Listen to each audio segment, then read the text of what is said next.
Hi, we're Nick and Tyler, and we live in a van. Welcome to our little van channel. Today we're going to talk a little bit about some frequently asked questions that we get while we're on the road. We have 11 questions here that we're going to kind of go through and talk about how we do van life and how we make it work for us. And we're just going to give you a glimpse into our life. Yeah, we've been recording a lot of our just adventures on where we've been. We haven't really addressed a lot of the things that most people really care about.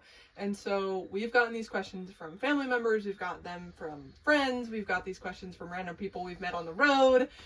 So we feel like these are important questions that most people want to know about. We'll try and keep it short, sweet, and to the point, but if we ramble, we apologize. So the first question that we get from a lot of people is, how do we afford living in a van? So Tyler has a job where she can work remotely. She works as a recruiter. So that provides us most of our income, which is really nice, and the ability and flexibility to live and do and see whatever else we want to do with van life. I work as a personal trainer and a trumpet teacher, an online trumpet teacher, so my work is remote as well. So we honestly just have a lot of flexibility because of those things. Yeah, I'm really lucky because the company that I work for, it's a global company, and so because of that, everybody's used to working cross time zones and stuff, and that's led to my job being able to be really flexible. I make about $70K a year, and so because of that, that's let us have the life that we have. Yeah, so we feel really flexible. The other thing that I'll say with that is we don't really spend money on foo-foo stuff, on odds and ends and things of that nature. I'd say 95% of our income goes to traveling and food. That's all we pretty much spend money on. So sometimes people are like, oh my gosh, I just don't know how you afford it. My brother, for example, he has a really cool car, which is awesome. But he really likes a lot of the more materialistic stuff, which is okay. I'm not really that kind of person, at least anymore. I think before we got married, I was definitely a little bit more materialistic, but now it's just really nice that you don't have to have a ton of stuff. So everything that we own is in this van. So yeah, so we afford it we keep track of everything that we spend. We have figured out based on my income and our monthly continuous expenses. So that includes a van payment, that includes any, subscriptions to Hulu or Spotify or anything like that. We figured out besides those main things, how much do we have to live off of? So that includes food, places to stay, gas, anything like that, and we have to stay under about $84 a day, and we've never gone over that. So even with some really cool experiences, really cool things that we've been able to do, boat tours in the Everglades or zip lining in Tampa, or random stuff like that, we've never gone over our allotted amount because we keep track really well of where we're spending our money. Next question that we get a lot is, where do we go to the bathroom / where do we shower? This is something that I think we feel like we've hacked a lot. So if you've watched our van tour, you'll see that we have a portable toilet. It's actually stored right under there. So we have a portable toilet. So we're in a place like this. I don't know if you guys can see above us, but we're just in this field on this farm, 200 acres. They don't have a bathroom, obviously. So we're probably going to use that toilet tonight. So we have that toilet as well. But we also feel really blessed because where we go to shower is we just shower at Planet Fitness. Gym. Yeah.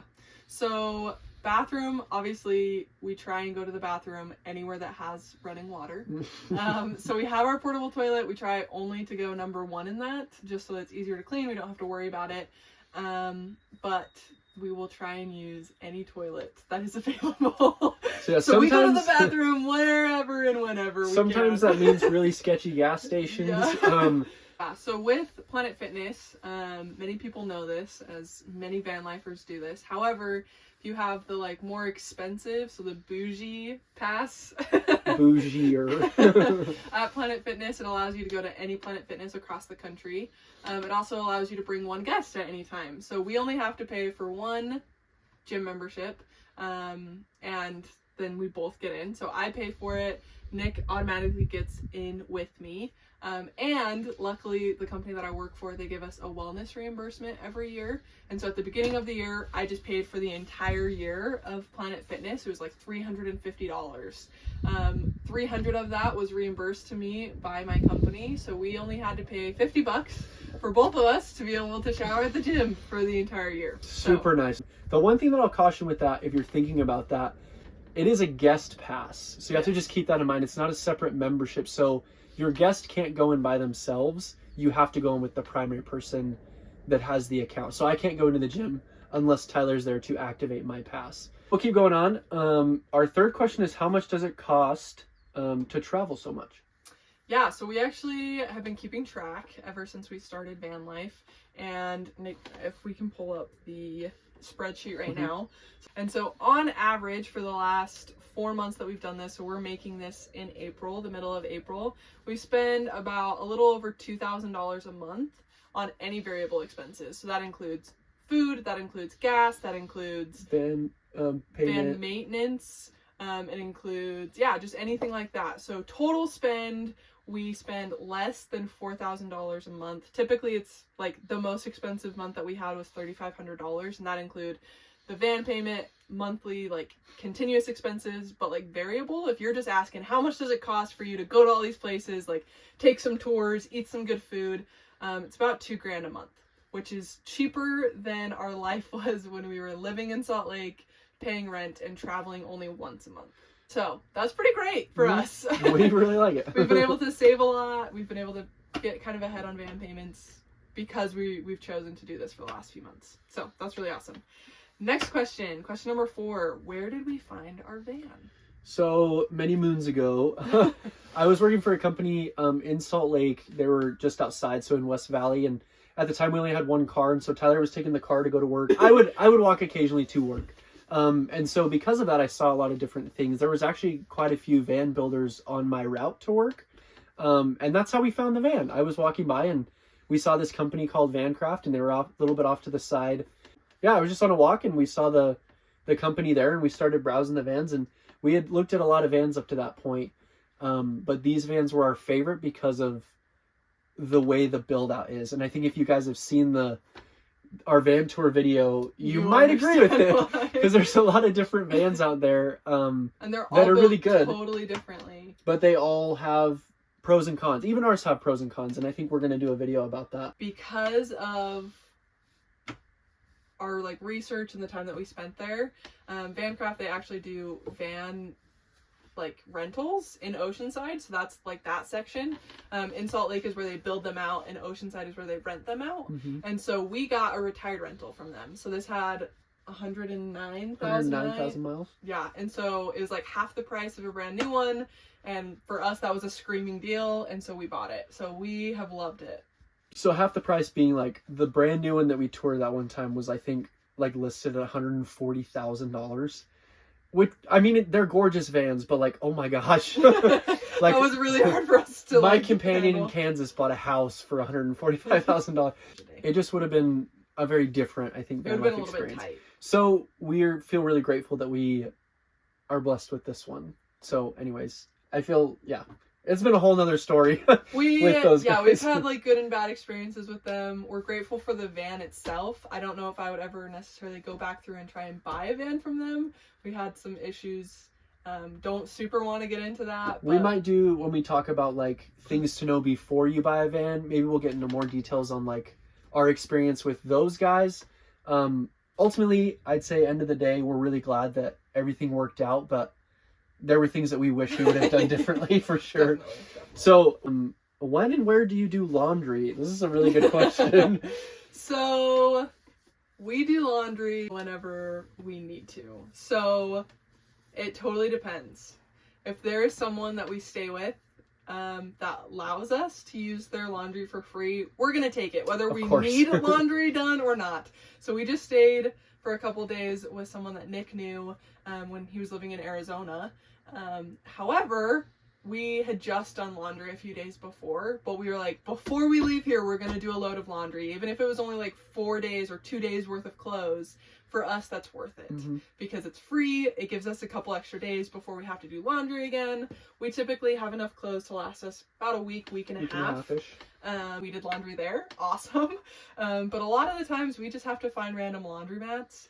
So we just get on Google wherever we're at. If we know we're going to be somewhere for a couple days, we're like, all right, where's the laundromat? So when we were in Pensacola, Florida, one of our favorite places we've ever been to, just looked up random laundromat and we went in. Usually takes about an hour to an hour and a half to get it all taken care of and all done. Yeah. So, I mean, I think laundry was something that I anticipated thinking more about when we got, like, before we got in the van, but since living in the van, it's actually like one of the things I think about the least. And most like towns, even if they're small towns, most places have a laundromat, and I think for me, I was like not really anticipating that, so we just bought some laundry soap and you just look it up. Yes, it's not like the cheapest thing. It can be like up to $10 to $12 to get it all done, but it's worth it. Yeah, for the flexibility to like live in a van and like be wherever you want, like it's not the worst thing. The other plug that I'll put in for laundromats is make sure you have change, like quarters. Oh, yeah. We've gone to some that, and some of you are probably like, oh my gosh, like why don't they know that already? Well, yeah, we went to a laundromat the other day and they were like, yeah, we only take quarters and they don't do any like cash back or anything. And so Tyler had a 20 in her wallet, so I got $20 worth of quarters. So that's just our laundry quarter fund basically. So I mean, it all works out. That's just something that if you just got to think a little bit farther ahead. So okay, next question. Number 6, do we still travel outside of driving the van? This is something, and if I say this wrong, then Tyler will correct me, but we haven't traveled outside of the US yet up to this point. Since being in the van. So we're actually just talking today about traveling to other places. I think what we've basically decided to do is with the van, we're going to basically explore the US and probably Canada, Alaska, and parts of Mexico. Basically just North America continent is probably what I would say. The other traveling we want to do is going to be more like foreign countries. I think that's kind of what we have talked about. We've talked about doing an anniversary trip for a week or so, and that will be outside of the US. So yes, we are still planning on like going to places like Hawaii and Costa Rica and all these fun places. But in terms of living in the van, our van is pretty much like, just for now, we're US gonna be, based. Yeah, exploring the US. So, I mean, this week, by the time you guys are watching this, we will have already done the trip. But we're flying back to Utah because one of my friends is getting married in Idaho and Nick's family lives in Idaho. So they're driving down to pick us up. We're going to be staying with them for a few days and then spending time there. So yes, we'll be traveling there without the van. And then in May, I also have to be in Utah for work again for a week. And so we're going to fly out and be there for a week. So yes, we will not be like there in the van. However, that doesn't mean that like those are our only trips ever. And so like Nick said, we're going to try and do like an anniversary trip. If we find really cheap tickets places, like we're not going to say no. It's just nice that as of right now in our life, we can explore and see so much of the US. So that's kind of our focus right now. So yes and no. Yes, we kind of still travel outside of the van, but not a ton as of right now. We've also only been in the van for 4 months. Right. Hopefully that answers that one. The next one we have is how much does it cost to drive it in terms of fuel? It's variable, like we said. Totally. It's one of those variable expenses. Sometimes we will spend a couple days in something. Like when we first got in the van, we spent a week or so in Death Valley. Mm-hmm. So to fill it up was kind of expensive, but like through the week it didn't cost us hardly anything. Try to fill up our van at about half a tank every time we fill up. And so the most we've ever spent doing that was in California. And from a little bit less than half a tank, it was like $80. Yeah, so I'm trying to pull it up to tell you like exactly how much we've spent in gas for the year so far.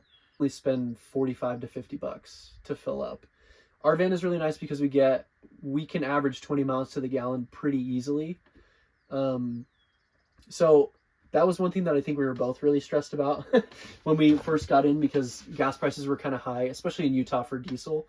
But now that we've been on the road for a little while, it hasn't been as bad as I think either of us thought. There's been some times when we're driving a lot that obviously it's a little bit more expensive, but typically we try to do our trips in 2 hour or so increments, and so that's just about half a tank-ish, depending on the winds and all that kind of stuff. So we've used like another card every once in a while for gas, or like every once in a while we've had cash or something. So this may be off by a couple $100, but we've been in the van for 4 months, and so far, according to this, we spent $1,600 on gas. So that's pretty good. Really great. Yeah, that's pretty good. Some places are obviously cheaper than others. So like Texas was dirt cheap. We also did not love Texas, so it wasn't like worth it for us to hang out in Texas. For the cheap gas. So yeah, $1,600 for 4 months. Not bad. Not too bad. At the same time, like it literally fuels our adventures. So it's as cliche as it sounds, it's a small price to pay for like the life that we live, which is really nice. Cool. Number 8. Where do we park at night? So there are many nights that we park at places just like we're at right now. So in this like random field, there's a lot of options on where you can park. Our favorite and what we use the most often is we use a platform called Harvest Host. Harvest Host, you can stay at breweries, wineries, farms, like other places, and you basically just pay an annual fee. And then when you stay at a business, they just encourage you to spend at least $20 there, since they're basically letting you stay for free. We have the upgraded membership, and so we pay an extra $60 a year. So it's $160 for the entire year. And we can stay at people's houses under Boondockers Welcome, and we can also stay at golf courses. Has been awesome. It's been very nice. It's something Tyler did a lot of research on that before we got in the van. Yes. And I don't know what we would have done if she hadn't have done that. It's been literally life-saving. It's been really nice. So the place that we're staying right now is through that app, through that platform. And it's a farm. And we stay at a farm. And so the only thing that we have to pay for, tomorrow we're going to do an alpaca walk, because this is an alpaca farm that we're staying on. And so 9:30 in the morning, like we're going to pay $32 or something for both of us to walk with some alpacas. And it's also like such a cool experience. Yeah. Like I would want to do that whether we were staying here or not, but the fact that we get to sleep here and also have that really cool experience, totally worth it. Stayed in an ostrich farm in California. We stayed at another ostrich farm somewhere else that I can't remember. But just all these random experiences that I don't think either of us would have imagined that we would have had. We've stayed at through this app. beautiful like vineyards and wineries. We've stayed at a couple breweries. We've just been all over the place. The other places that we stay are typically, we've only stayed at a Cracker Barrel once. That was in Florida. Not a bad gig. It was actually like good. a lot nicer than I think both of us anticipated. The other one that we use most often, if we're not staying at a Harvest Host, is we are staying at a campground. We prefer staying at cheap campgrounds, so typically state park or national park. Those are the cheapest campgrounds. The most that I think we've ever spent at a campground is like $30, and that was in Texas. $30 a night. Yeah, $30 a night was in Texas.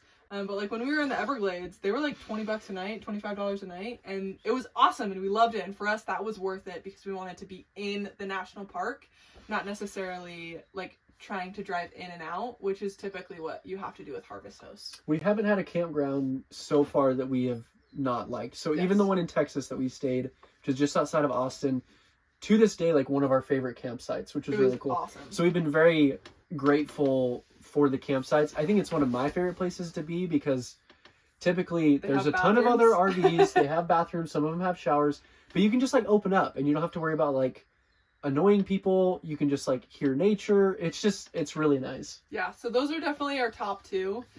Anyways, moving on to the next one. The next one we have, number 9, is what food do you eat? This also varies. We do a decent amount of cooking in the van, depending on the week. Sometimes we both just get lazy and we just want to go out to eat. So we'll go out to like, as lame as this might sound, we'll like do Chick-fil-A and like Subway a lot because it's cheap. So yeah, we do, I'd say quite a few chain places. So I will say it like genuinely does depend on the week. So if we're in a city, we typically eat out more. If we're like in a campground, or if we're just like at this like random Harvest Host like near nothing, which is where we are right now in Pennsylvania, naturally we're gonna eat in our van more. And so when we were in DC, we almost like we barely made any food in our van. Part of that was that we like were in the city almost all day, and so it just didn't make sense for us to like try and come back to the van and then go back into the city. But also like when you're in a city, you want to be exploring it totally, and a part of that for us is food. We are total foodies. We love food so much, and so we want to be experiencing the place with food. But when we do cook in the van, typically it's a lot of rice dishes. We do a little bit of pasta. We found these packets from Walmart or these other stores, but you can boil the rice in a bag. So nice, so easy. It's done in like 5 minutes. Super simple, and like typically before we would just buy the stuff that you could just put it in the microwave, just because I prefer to just have something quick and easy instead of having to wait forever. We don't have a microwave anymore, so we had to find another solution. So we eat that a lot. If it's like lunches, if we are trying to find food, a lot of tuna. We do a lot of sandwiches for lunch. Tuna, typically.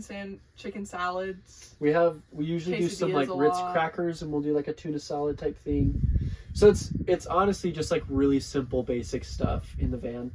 The other hard part with cooking in the van, which I think leads into the motivation, is that you just, when you think about, oh, do I want to cook? You also have to think about cleaning up at the same time. Yeah. In the apartment, it was nice because we had a huge sink. So if we didn't want to like clean something up, which if you think we're lazy, it's because we are. If we didn't want to clean something up, we just stick it in the sink and then we do it the next day or whatever. Yeah. And here in the van, you just can't really do that because our sink is decent size, but you put like 2 things in it and it's full. Right. So you have to, and one of Tyler's friends told her this, when you're living in a van, you're constantly cleaning. Because you're constantly picking up there's almost like there's no space that just have stuff out. Yeah. And if you're driving, that you don't want stuff to like fling everywhere. Right. So that kind of plays into the motivation part. So we try to do stuff that's really simple. 1-pan meals are like our favorite. So Tyler makes this kielbasa dish. It's really good, really simple, 1-pan. So if you have any other 1-pan meals or recommendations, we would love it because we're always down to try something new. Number 10. Do you ever get too hot or too cold in the van? Yes. So when it comes to being too cold in the van, we have a diesel heater. It's already built in. We didn't have to pay extra for it. Amazing.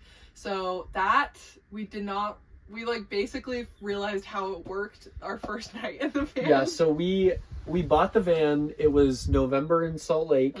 I play the trumpet. If you don't already know, I couldn't play in the apartment. I was going to a church building across the way to go play. But when we got the van, I was like, oh great, this is like basically an apartment. Yeah, I'll just like go downstairs and play in the van. We didn't know how the diesel heater worked. I would come down to the van and it has a little thermostat on our little dial. I think we showed that in the van tour, but I like would tap the thing and the fan would come on. I was like, okay, great. It's going to get nice and warm in here when I'm playing. And the temperature would actually go down. So it was like 30 degrees. Yeah. So I was like freezing and it was horrible. And anyway, so the first night we went to that winery, that was our first night that we spent in the van. Tyler was like, we need to figure out how this works or I'm not doing van life. So she kind of went hyper fixated on the diesel heater, and we pretty much tore the whole passenger seat apart to like figure out how it worked.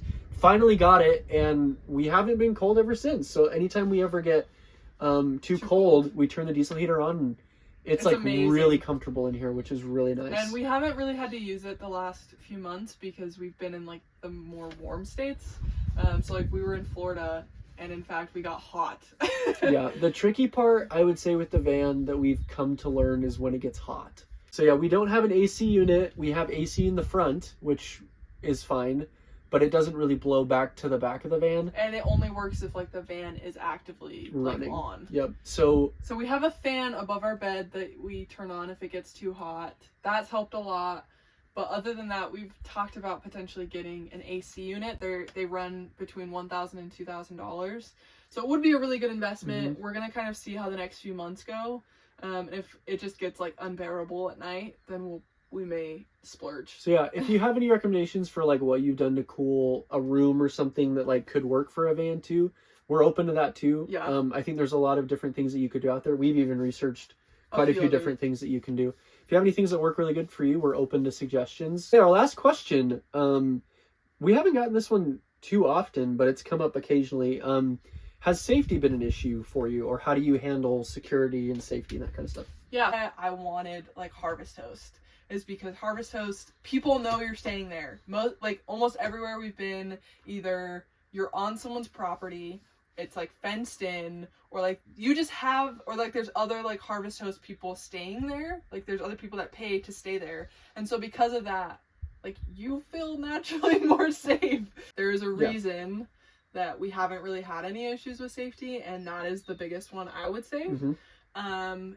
If anything did happen, Nick does own a couple guns. The other nice thing that we have that I didn't really think was going to be a security thing, but it kind of is, my trumpet case fits perfectly in the door of the slide door, and the slide door has this little like latch out front. So if my case is in the door, you can't open the door. So like, if someone was trying to come in, they would have to come in through the front doors or the back. I don't think we'll ever have any issues. We do have like a couple of those safety, like I would say backup things that we have in case of like absolute emergencies, but ultimately, I'd say in terms of safety, it just comes to planning. Yeah. As long as you're planning ahead and you like have a place to stay, even if it's Cracker Barrel, like if you have somewhere where you're going to stay, that it's not weird for you to sleep in your vehicle, whether you're doing RV or van life, and they know that you're going to be staying there. And it's okay. It's not a big deal. So some Cracker Barrels won't let you. A lot of them do. Just call ahead. Make sure that they do. Yep.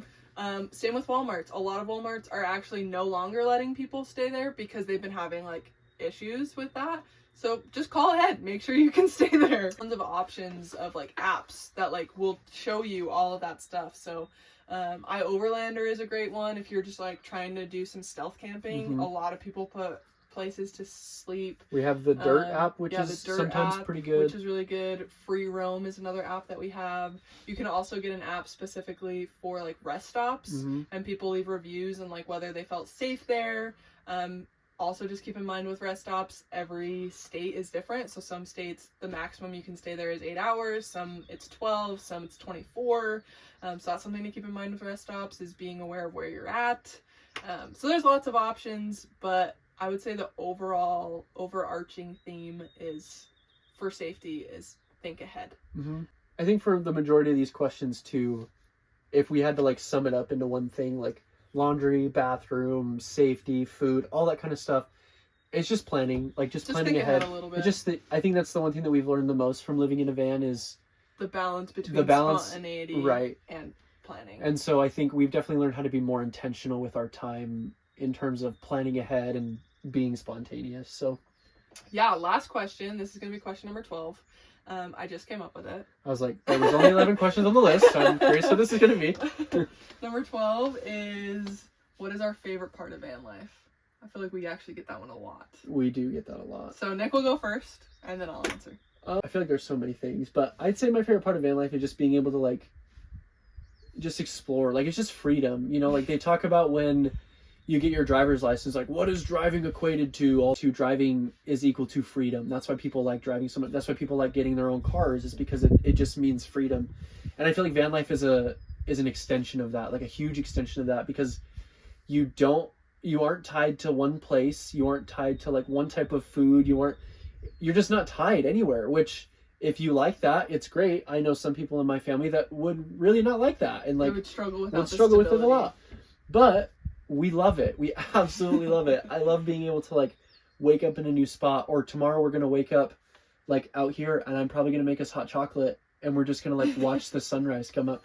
Like I'm thinking about it. I just love that. So I think that's probably my favorite part, is just newness. We love change. Probably mine. What would you say? I love being able to see places I never thought I would see with the person that I love the most. So Nick is my ultimate best friend ever. He is my favorite person to ever exist. And one of my favorite things in this world is to travel. And so to have both of those things full time, all the time, just makes me so happy. And it's been really interesting to kind of learn even more about each other, even more about ourselves being in the van. It's been really cool to see places that I genuinely have like never thought that I would like or would ever really go to. So like, you'll probably hear us talk about Pensacola, Florida a lot, and we loved Pensacola. Loved it. Never really heard about it, never really talked about ever going there, and yet we spent a week there, and I would probably live there. Like, I loved Pensacola. We just spent like 6 days in DC. Loved it.